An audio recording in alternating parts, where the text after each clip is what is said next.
प्यारे विद्यार्थियों, युवान हिंदी अकादमी में आपका बहुत बहुत स्वागत है। जो विद्यार्थी आज नए जुड़े हैं हमारे साथ में, उन सभी के लिए मैं बता दूं कि हम लोग टीजीटी पीजीटी हिंदी की तैयारी कर रहे हैं। यूट्यूब पर बिल्कुल फ्री है और आप जो है यहाँ पर हिंदी साहित्य का इतिहास 3 क्लासेज रेगुलर चल रही है आपकी हिंदी साहित्य का इतिहास की, और आपकी एक क्लास व्याकरण की, एक क्लास संस्कृत साहित्य की। उनकी टाइमिंग है, साहित्य आप सुबह 8 बजे देखते हैं और व्याकरण फर्स्ट 3 डेज देखते हैं वीक के दोपहर 2 बजे। फिर आप देखते हैं बाद के 3 दिन आपने संस्कृत साहित्य को देखना है दोपहर 2 बजे। ठीक है, सभी में आप अपने नोट्स को प्रिपेयर करते हुए चल रहे हैं। जो रेगुलर विद्यार्थी हैं और जो नए जुड़े हैं उन्हें मैं बता दूं कि अभी तक हमने लेखन पत्तियों को पढ़ लिया है, काल विभाजन, नामकरण और आदिकालीन प्रवृत्तियां, जिसमें हमने देखा है सिद्ध साहित्य जो है हमारा सिद्ध साहित्य देख लिया हमने, जैन साहित्य, राज साहित्य, नाथ साहित्य और लौकिक साहित्य हमने अमीर खुसरो विद्यापति जी को डिटेल में पढ़ लिया है। महत्वपूर्ण पॉइंट्स और कथन, पंक्तियां, सब चीज़ हम वहाँ पर कवर कर चुके हैं। भक्ति काल का ये हमारा दूसरा क्लास होगा, तो अपने नोट्स को ओपन कर लीजिएगा और लिखना शुरू कीजिए मेरे साथ साथ, समझते हुए चलिएगा। आप क्लास को चाहे 2 बार देखिएगा, अपने नोट्स बना लीजिएगा। ठीक है, चलिए शुरू करते हैं। भक्ति का उद्भव। हिंदी साहित्य के कुछ विद्वानों का मानना है कि भक्ति युग का जो आविर्भाव है वो राजनीतिक प्राधीनता का परिणाम है। कुछ विद्वान इसे सांस्कृतिक, कुछ धार्मिक और कुछ सामाजिक भावना का परिणाम मानते हैं। राजनीतिक प्राधीनता का परिणाम कुछ विद्वानों ने माना और कुछ विद्वान क्या मानते हैं, सांस्कृतिक, धार्मिक और सामाजिक भावना का परिणाम मानते हैं। जहां भक्ति का उद्भव होता है, वे भक्ति के उद्भव के पीछे कुछ तो मान लेते हैं आपका राजनीतिक प्राधीनता का कारण, ठीक है, और कुछ क्या मानते हैं, सांस्कृतिक, धार्मिक और सामाजिक भावना का परिणाम। ये ध्यान में रखना है आपको। इसमें 2 जो आपके आलोचक हैं, या फिर आप कह लीजिए आचार्य रामचंद्र शुक्ल जी और आचार्य हजारी प्रसाद द्विवेदी जी, इन दोनों के विचार जो हैं डिफरेंट थे। क्या इनके विचार थे, इन्होंने इसके विषय में क्या क्या बातें की हैं भक्ति के उद्भव की, वो सारे आपको यहाँ कथन के रूप में मिलेंगे।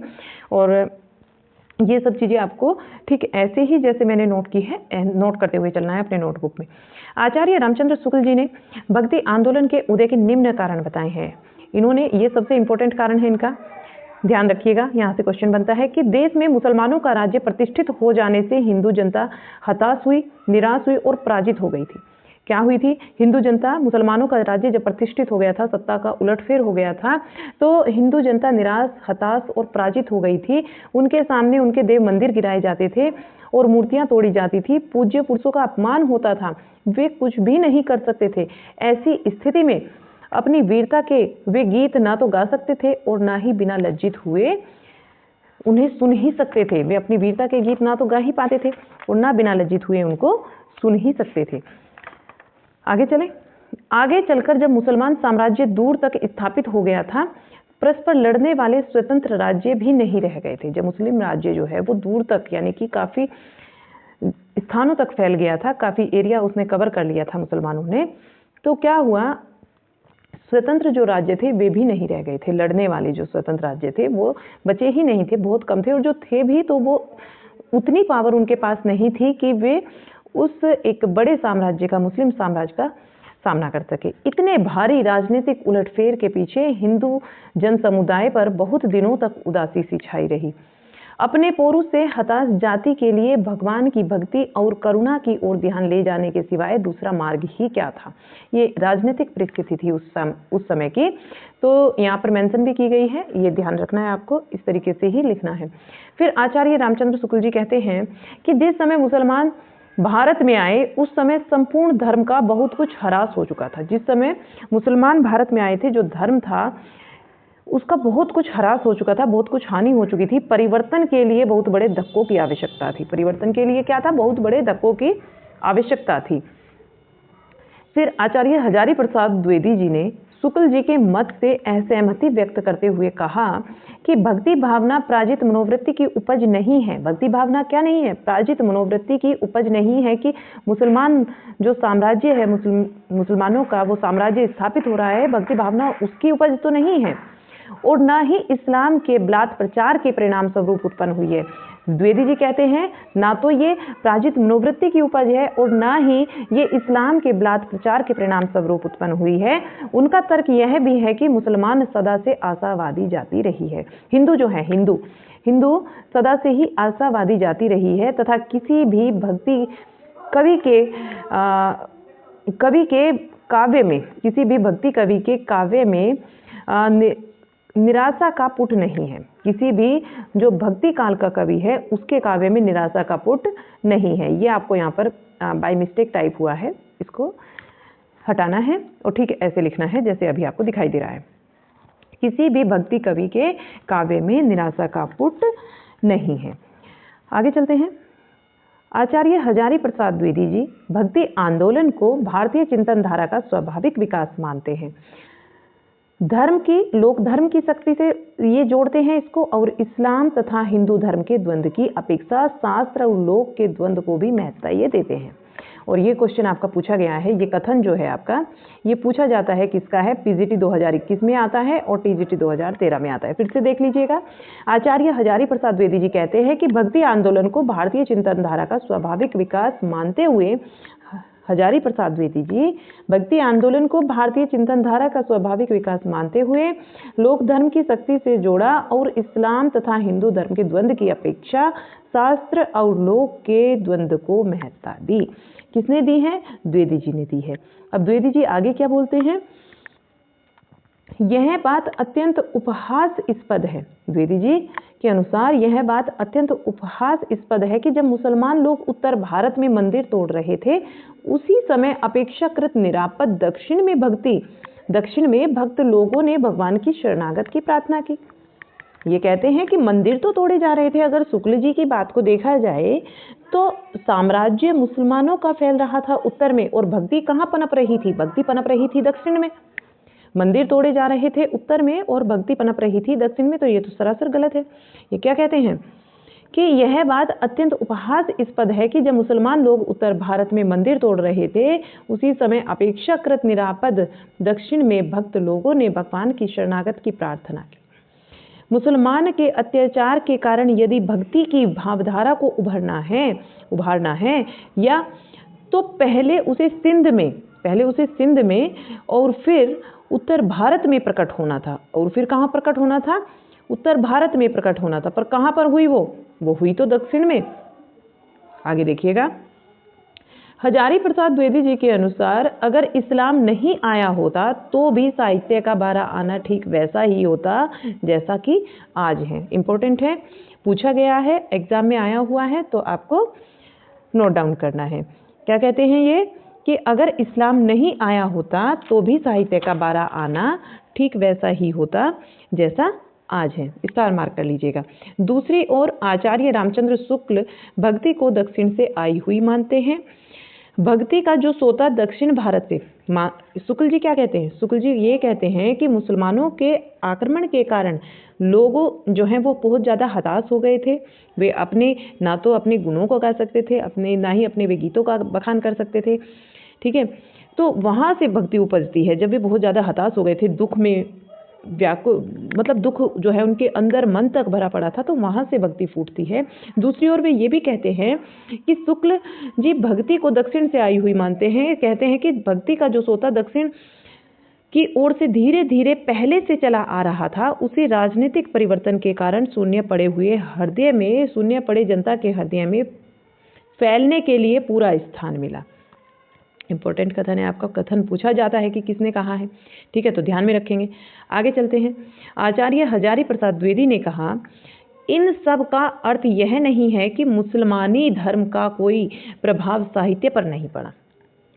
इसका ये मतलब तो नहीं है कि मुसलमानी धर्म का कोई प्रभाव साहित्य पर नहीं पड़ा। कदाचित 4 आने का अवकाश इसीलिए उन्होंने छोड़ा भी है, किंतु उनके अनुसार यहाँ देखिएगा, प्रभाव को प्रभाव के रूप में स्वीकार किया जाना चाहिए, प्रतिक्रिया के रूप में नहीं। प्रभाव को हजारी प्रसाद द्विवेदी जी कहते हैं कि प्रभाव को प्रभाव के रूप में स्वीकार किया जाना चाहिए, प्रतिक्रिया के रूप में नहीं। सच तो यह है कि आचार्य रामचंद्र शुक्ल भाषा प्राय यह सब कह चुके हैं जिसका श्रेय आचार्य हजारी प्रसाद द्विवेदी जी को जाता है। सच तो यह है कि आचार्य शुक्ल जी यह सब कह चुके हैं, जो आचार्य हजारी प्रसाद द्विवेदी जी कहते हैं वो सब आचार्य शुक्ल ने भी बताया, लेकिन श्रेय किसको जाता है? इसका श्रेय जो है वो हजारी प्रसाद द्विवेदी जी को जाता है।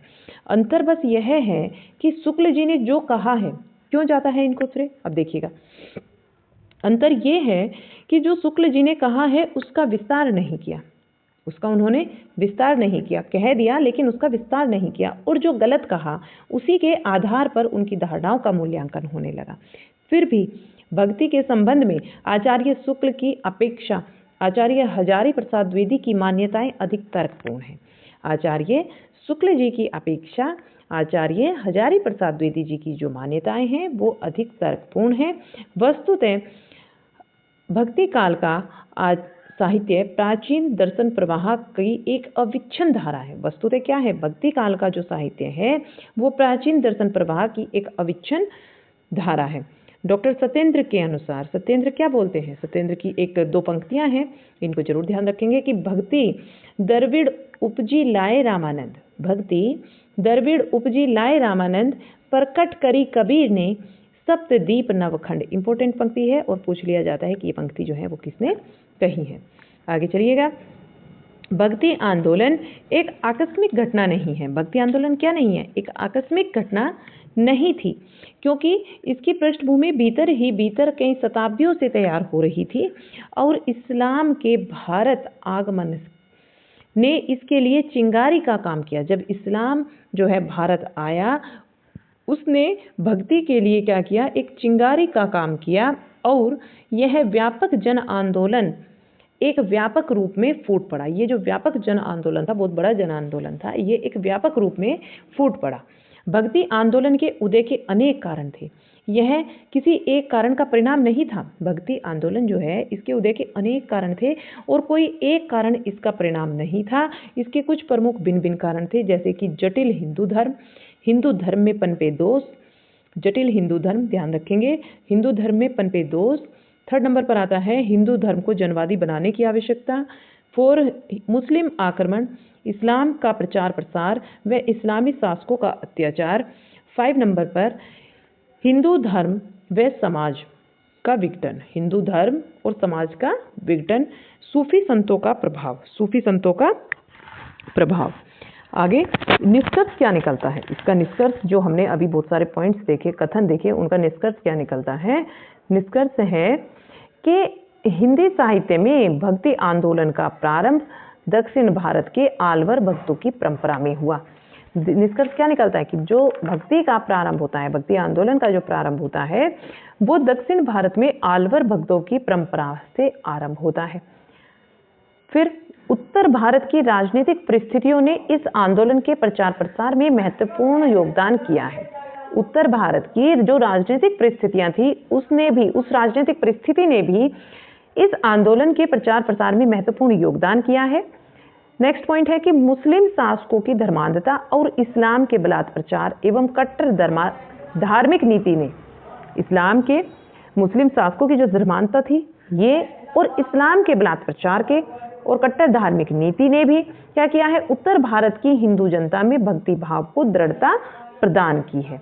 नेक्स्ट पॉइंट क्या है, नेक्स्ट पॉइंट है कि भक्ति आंदोलन एक प्राचीन भारतीय मनीषा है। भक्ति आंदोलन एक प्राचीन भारतीय मनीषा है, ज्ञान व दर्शन की एक अविच्छिन्न धारा है, ज्ञान व दर्शन की एक अविच्छिन्न धारा है जो अत्यंत शक्तिशाली एवं व्यापक है। टीजीटी 2004 में देखिएगा ये क्वेश्चन बना था यहाँ से, भक्ति के स्रोतों को दक्षिण से उत्तर भारत में प्रसारित होने के सिद्धांत का समर्थन करने वाले विद्वान कौन है। भक्ति के स्रोतों को, फिर से क्वेश्चन को हमेशा आपको 2 टाइम पढ़ना है, क्योंकि 2 टाइम पढ़ने से क्वेश्चन में क्या पूछा जाता है वो क्लियर हो जाता है। भक्ति के स्रोतों को दक्षिण से उत्तर भारत में प्रसारित होने के सिद्धांत का समर्थन करने वाले विद्वान हैं। कौन से विद्वान हैं, 4 ऑप्शन थे, गियर्सन, हजारी प्रसाद द्विवेदी जी और आचार्य रामचंद्र शुक्ल तथा जयशंकर प्रसाद। तो आंसर क्या बनता है आपका, यहाँ पर आंसर बनता है रामचंद्र शुक्ल जी। क्या बनता है, आचार्य रामचंद्र शुक्ल, ये आपका राइट आंसर था। आप चाहें तो इस क्वेश्चन को भी नोट कर सकते हैं। आज का क्लास हम यहीं तक रखेंगे। कल के क्लास में हम पढ़ेंगे नामदेव को और फिर पढ़ेंगे हम कि भक्ति काल को कितने भागों में बांटा जाता है। नामदेव को पढ़ने के बाद में बहुत अच्छे से नामदेव को डिटेल में हर एक पॉइंट को कवर करेंगे। फिर हम भक्ति काल को, उसकी जो मुख्य धाराएं हैं, फिर जो उप शाखाएं हैं उसकी, उसको देखेंगे। फिर संत काव्य कहाँ से आया हिंदी में और संत शब्द की व्युत्पत्ति को देखेंगे। और रामानंद को। हम रामानंद तक कल कवर कर लेंगे, तो क्लास से जुड़ना मत भूलिएगा। जरूर आपको ये क्लास देखनी है। 8 दिन सप्ताह में आपको ये क्लास मिलती है, मंडे टू संडे। ठीक है, क्लास को कंटिन्यू रखिएगा, तभी आपका साहित्य जो है आपके पास लिखित रूप में और एक समझ के रूप में भी तैयार हो पाएगा। क्योंकि हम जितना पढ़ते हैं उसको फिर लास्ट पॉइंट पर रिवाइज भी करते हैं। चलिएगा, मिलते हैं आपसे एक नए क्लास में, तब तक के लिए बाय बाय।